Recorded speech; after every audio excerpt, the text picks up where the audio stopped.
dans son apostolat. Le Seigneur Jésus n'a pas toujours réussi. Il a eu des revers et des moments de découragement. Pensez seulement à Jésus au Jardin des Oliviers. Mais, à la fin, il a été victorieux. Sa vie, donc, est un exemple de comment nous aussi nous devons avoir confiance et espérance en Dieu, le Père.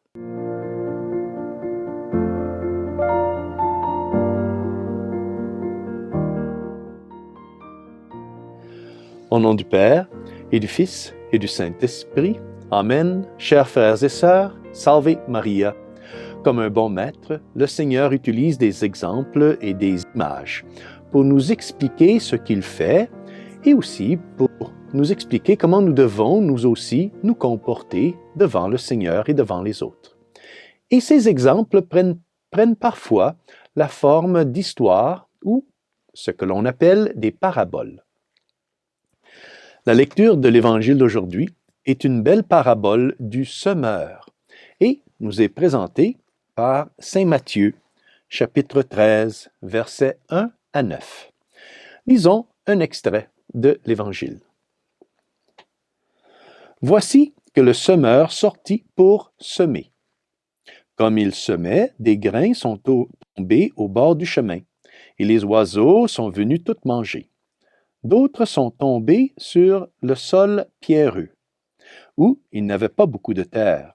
Ils ont levé aussitôt, parce que la terre était peu profonde. Le soleil s'étant levé, ils ont brûlé, et faute de racines, ils ont séché. D'autres sont tombés dans les ronces. Les ronces ont poussé et les ont étouffés.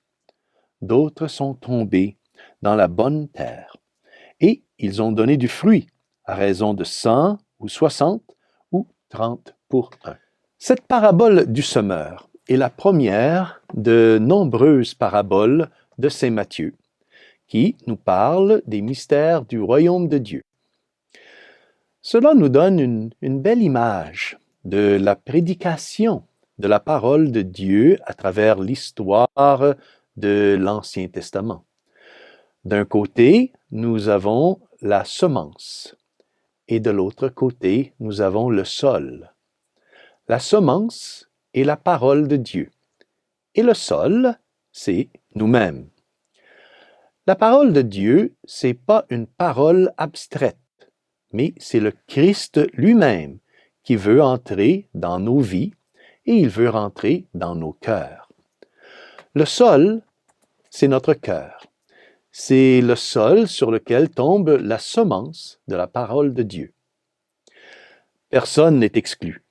La parole est donnée à chacun de nous, bon ou mauvais. Oui, bon ou mauvais. Car remarquez ici comment le semeur n'essaie pas de semer dans le meilleur sol possible pour produire une bonne et excellente récolte.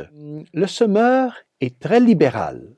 Il n'épargne pas ses grains, mais les jette généreusement, par poignées, tout autour de lui, sur le sol, sur tout type de sol.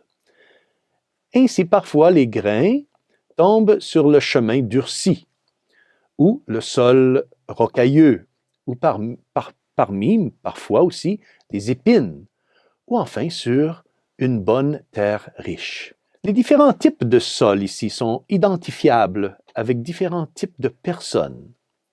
Chaque personne a une manière différente d'accepter la parole de Dieu, et c'est pourquoi la semence produit différentes sortes de fruits. Un cœur dur, un cœur gelé, fera rebondir la graine comme sur la glace ou sur la roche. La semence n'entre pas dans ce type de cœur. C'est le symbole d'un cœur endurci, d'un cœur de pierre.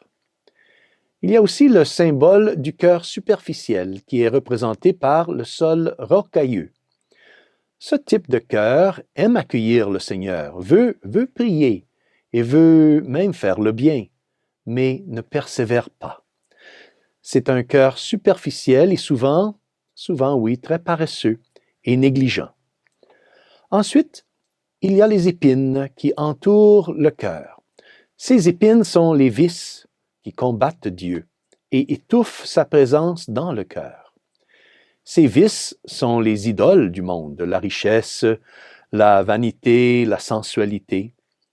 La parole du Seigneur grandit un peu dans ce genre de cœur, mais meurt vite et ne porte aucun fruit.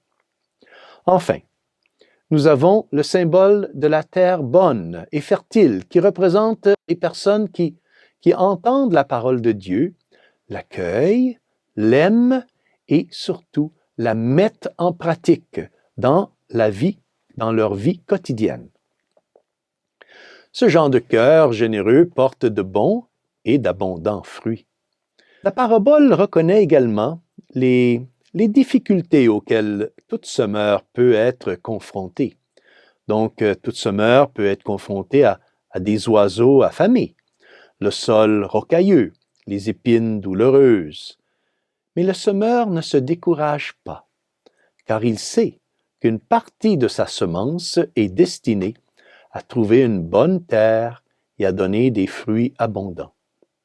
Quand ce sera le temps, bien sûr. Nous sommes ce sol, mais nous sommes aussi la semence. Nous recevons la parole de Dieu, mais nous devons aussi offrir la parole de Dieu aux autres. Alors, on peut maintenant se poser la question. Quel type de sol suis-je, moi? Est-ce que je ressemble au chemin endurci? Est-ce que je ressemble au sol rocailleux ou aux buissons épineux? Mais si je veux, je peux aussi devenir une bonne terre, spirituellement fertile, en ayant un cœur ardent et généreux, capable de recevoir et aussi de donner aux autres la parole de Dieu. La parole de Dieu, la parole de la vie éternelle. Nous devons toujours nous rappeler que la semence est toujours bonne et puissante et que tôt ou tard, elle produira de bons fruits. Malgré les déboires et les difficultés, Dieu est toujours à l'œuvre et sa grâce mènera à quelque chose de merveilleux. Que Notre-Dame nous enseigne, par son exemple maternel, à aimer la parole de Dieu, à aimer la parole de Dieu, à la chérir et à la faire toujours fructifier en nous et chez les autres. Et que Dieu Tout-Puissant vous bénisse, au nom du Père et du Fils et du Saint-Esprit. Amen. Salve Maria!